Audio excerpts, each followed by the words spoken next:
Chapter 17. To know what one is, one must know one's beginning. What is the difference between spirituality and discrimination? Discrimination means selecting words and meanings worthy of us. Nevertheless, words that are worthy of our true nature and describe our ultimate state are never available. Out of a heap of wheat, you pick up and collect good wheat for your consumption, while rejecting stones and bad wheat.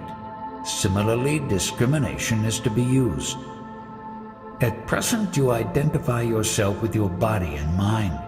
Therefore, in the initial stages of your spiritual practice, you should reject the identity by imbibing the principle that I am is the vital breath, and the consciousness only and not the body and mind.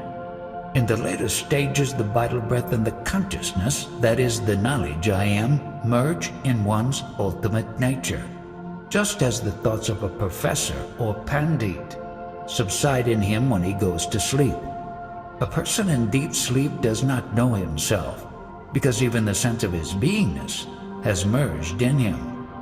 When you realize that you are neither the body nor the mind, you will remain unaffected by any mental modifications. In that state, you are the dynamic, universal consciousness. You should abide in this state. Pleasure, pain, and miseries are felt so long as identification with the body and mind is retained. Suppose a ship sank in mid-ocean with thousands of passengers. Could their identities survive the calamity in the absence of their bodies and minds? Further, could the victims have any idea about themselves after such a tragedy, when their bodies have totally vanished? Under these circumstances, even their surviving relatives are unable to visualize the state of the unfortunate passengers. To determine an identity, a body, vital breath, and beingness are prerequisites. Compassion, forgiveness, peace, and attachment relate to the domain of human existence. Am I right in saying this? These qualities are significant so long as the beingness is there, as a result of the functioning of a body and the vital breath. When these three principles function coherently, everything is there. Otherwise, nothing is. Spirituality means abidance in the self.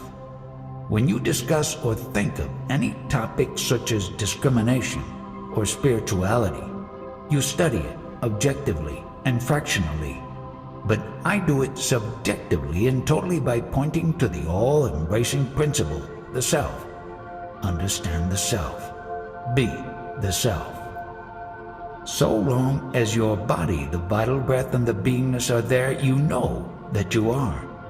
When the vital breath goes, the body drops off and the beingness extinguishes. The process is termed death. One who is dead cannot know anything. A dead one does not know he is or he was. So there is no registering of such a dead one's existence either with us or with the One. Go to the root of your beingness. In the process, the beingness will be transcended and the ultimate you only remain without the knowledge you are. That ultimate state is known as Vishranti, which means total rest, complete relaxation, utter quietude, etc. The other meaning by splitting the word would be Vishara Anti, forget yourself in the end. That means in the ultimate state, you are-ness is totally forgotten. Whether I am or I am not, both are forgotten. This is the highest type of rest, Parama Vishranti. Don't meekly accept what I say. If you have doubts, by all means, ask questions. If anybody is going to ask questions, they will be from the body-mind level. And mind means whatever one has collected from the outside. It is not one's own. So ask only about what has been discussed from the correct standpoint. How to experience that highest state? There is no question of experiencing. You are that state only. All experience is derived through the senses. Yes, but you, the ultimate experiencer, are not merely the sum total of experiences. On waking up, you know you are. This is your knowingness. Prior to this knowingness, whatever you are, it is not the knowingness. Does this have anything to do with the ultimate? There are many titles and attributes, but prior to all attributes, you are. Do we have realization? These are all concepts. The ultimate state, however, is beyond the grasp of words. Out of one concept, more concepts are born, and everything is going on with and through these concepts. Thus the storehouse is filled with concepts. But when the primary concept itself is abolished, where is the question of further concepts? Is this I exaggerated or not? What is your age? 61 years. Going back in time to one day prior to those 61 odd years of your lifespan, did you know that you were going to take birth? Obviously not. I had no idea that I was going to be born before my birth. Now, having been born, did you ever inquire why at all you were born? Earlier, this I amness knowledge was not there before birth. I do not know when I was born, nor do I know when I am going to die.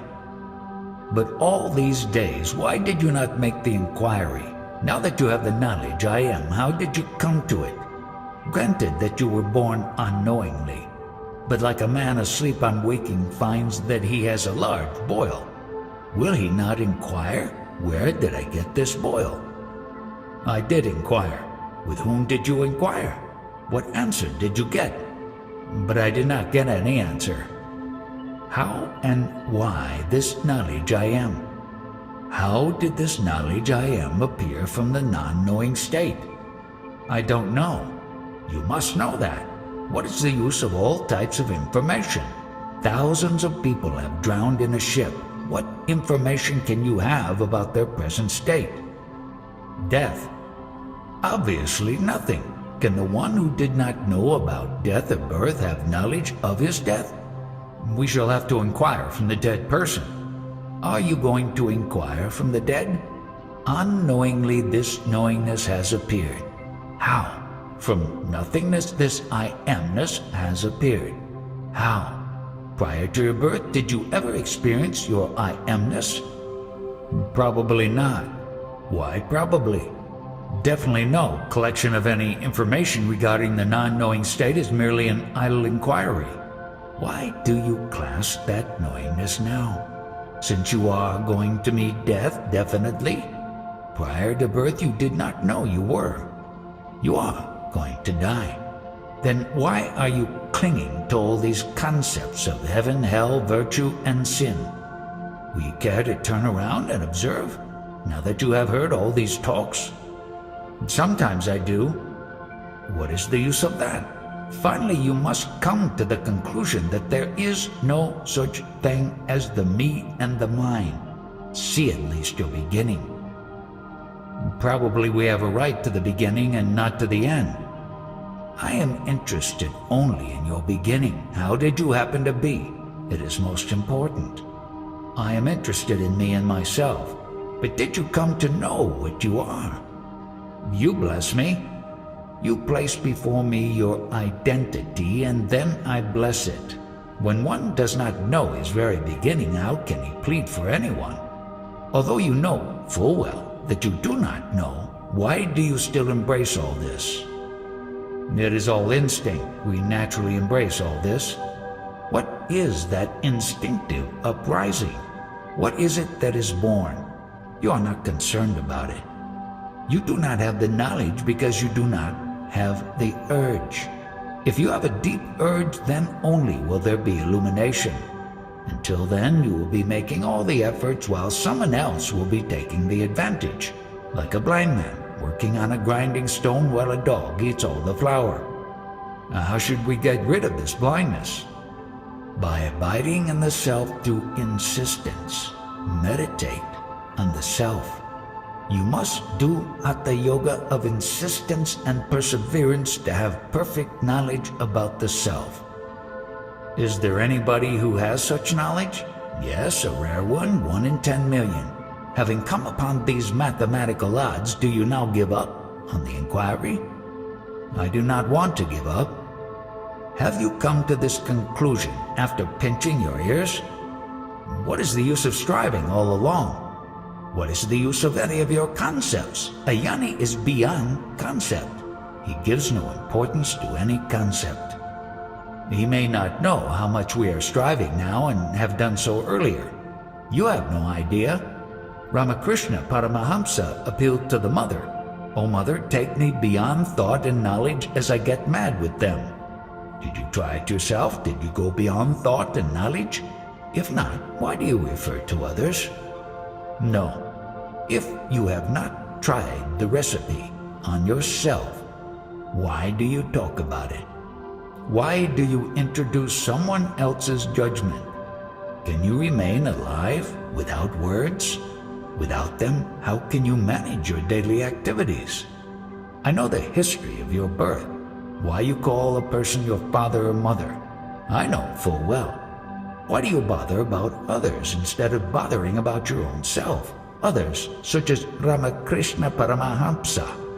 If you are ignorant, it is all right to inquire about others. But when you are concerned about yourself, then inquire about yourself only. When I pleased my I amness by understanding it, only then did I come to know this I amness, and in the process also discovered that I, the Absolute, am not that I am. Stay put at one place. Having collected all the knowledge, ponder over it in seclusion. If Maharaj blesses me, I shall have enlightenment. That is not so simple. It is just like saying that a married couple will beget children merely if somebody blesses them. The knowledge I am is a curse. It is accidental, spontaneous. The beginning of I am is when I get the phone message that I am.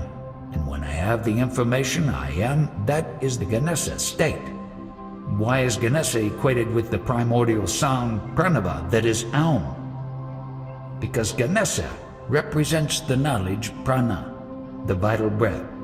Out of the pranava, the product of prana, the vocal language develops after passing through 4 stages.